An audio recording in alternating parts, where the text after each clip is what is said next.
마지막 질문인데요. 네. 저는 정말 궁금한 게 있는데 네. 정부가 이렇게 이 굴욕적인 자세를 보이는 이유가 많은 사람들이 얘기하기를 현금화가 될 경우에 음. 일본이 우리한테 보복할 게 두려워서 그렇다라는 얘기를 많이 하거든요. 일본은 과연 우리가 이걸 현금화한다, 그냥 밀어붙인다 그러면 재판을 그냥 밀어붙인다고 하면 어떤 보복을 할 수 있을까요? 글쎄 이게 보복이라는 게 예, 예를 들어서 우리가 저기 남북 간에도 뭔가 이 분쟁이 있을 때는 비례적 보복 뭐 이런 얘기를 많이 하잖아요. 과도하게 할 수가 없잖아요. 그러니까 예, 제가 볼 때는 뭐 한다고 그래서 국교를 단절해 뭐 그러지는 못하는 거 아니에요. 그러고 예, 이런 어떤 역사 문제 때문에 경제 문제로 완전히 저쪽을 옥죄기 있다. 저번에 이제 문재인 대통령이 있을 때 반도체 뭐 원료 세 개를 했잖아요. 그렇습니다. 소재 예, 세 예, 예. 개를 수출 규제했죠. 예. 예, 그런데 그때도 사실상은 국제사회에서 사실 여론이 그렇게 음, 별로 안 좋았거든요. 왜냐면은 그 이런 어떤 정치적인 사안의 어떤 문제를 가지고 경제 갖고 극복한다는 거는 네, 이거는 사실 어떻게 보면은 문명국에서 하는 일들이 아니거든요.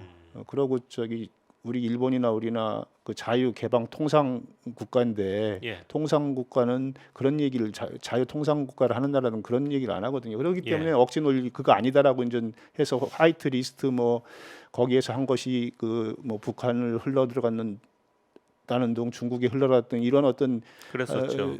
자기 근거 없는 얘기를 예. 하면서 그런데 그렇게 오히려 이 했잖아요. 일본 음, 기업계 올라갔었다는 뭐 예, 그런 예, 얘기도 예. 나왔어요. 예, 그리고 또 실질적으로도 그 중질했지만 그것 때문에 한국 반도체가 완전히 뭐 상당히 망할 것처럼 예, 했지만 실질적으로는 음, 어떻게 보면은 일본의 어떤 공급망 자체가 음, 다른 데로 돌려지고 다변화되고 예, 우리가 자립성을 더 갖는 그런 것도 있거든요. 음, 그래서 그런 어떤 보복이라는 것들 자체가 그렇게 지금의 어떤 얽히고 설키고 있는 여러 가지 경제적으로 아니면 사회 문화적으로 얽히고 설킨 예, 데서는 그렇게 쉽지는 않다. 음, 그런 거를 무서워하기보다는 기본적으로 우리가 사실 삼권 분립, 민주화를 이룬 우리나라의 어떤 그런 게 있지 않습니까? 예, 근데 법원에서 내린 판결, 최종적으로 내린 판결에 대해서 음, 우리 정부가 그걸 존중을 해야죠. 그래야지 민주주의 국가고 일본도 그걸 존중을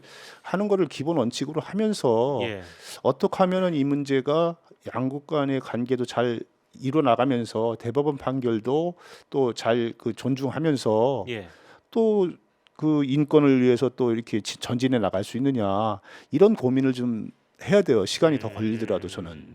지난 음, 시간에도 일본의 극우 음, 시장이죠. 예, 네, 예. 하시모토 예, 토로, 예. 네, 그 사람도 그런 음, 식으로 한국은 상권이 분립되어 음, 있는 나라이기 때문에 어쩔 수 없을 것이다. 다만 일본 기업이 손해 음, 보는 것은 음, 나중에 음. 그건 이제 어떻게 다른 수단을 통해서 보상을 해주든지 이렇게 해야 된다. 그렇게 얘기했다고 네, 그 그러잖아요. 사람도 이제 법률가니까 네, 변호사 출신이니까 법을 알으니까 그런 얘기를 할 수 있는 거죠. 음, 음, 예를 들어서 이게 봐요. 우리가 어느 사안에 대해서 분쟁이 있을 때 최종 판단 누가 합니까? 음. 우리나라에서. 법원이 하죠. 대법원에서 하는 거잖아요. 예, 그럼 대법원에 한 거를 무시하는 정부가 바로 무시하면 그 음, 나라를 바깥에서 볼 때 예, 어떻게 보겠습니까? 음, 그리고 그걸 무시하라고 요구하는 것도 무리가 있는 거고요. 그렇기 음, 때문에 그거는 상당히 중요한 요소라고 봐요. 한국의 어떤 민주화된 나라로서의 어떤 자존심도 있고 아니면 우리의 어떤 나라의 어떤 체면도 있고 예. 그런 거를 지키면서 풀어나가야죠.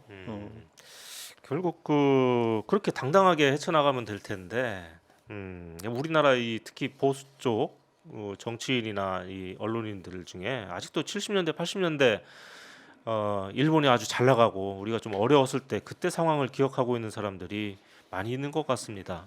뭐 그런 거 같아요. 예, 보면은 일본 하면은 상당히 우리보다 압도적인 우위에 음, 있기 때문에 우리가 조금 일본의 어떤 비위를 거슬리면은 당장 그 우리가 어렵게 된다, 예. 숨도 쉬기 어려울 정도 된다 이렇게 생각하는데 저는 그거 조금 아니라고 봐요. 우리의 어떤 여러 가지 그 80년, 90년 또 2000년 들어오면서 많은 것들이 성장해 왔기 때문에 예. 우리도 조금 더 자신감을 갖고 그 원칙을 갖고 논리적으로 잘 그 대응을 한다면은 될 수 있다고 보고요.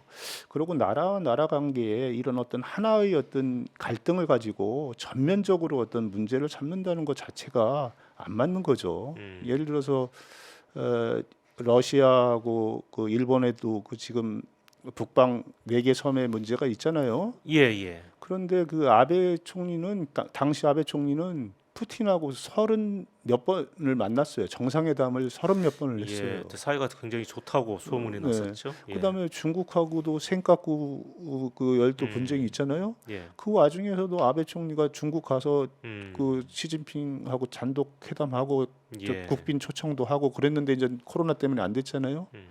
김정은 북한 위원장한테도 아베는 조건 없는 정상회담 하자 이렇게 얘기를 하잖아요. 그렇습니다. 예.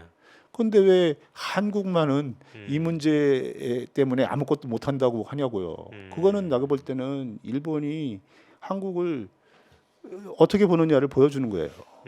저는 그런 면에서도 우리는 조금 더 당당한 논리를 갖고 원칙을 가지고 얘기를 하면서 이렇게 나가야 되지 않을까 예, 생각합니다. 알겠습니다. 자, 당당하게 원칙을 가지고 나가자. 예, 이렇게 그게 정답인 것 같습니다. 예.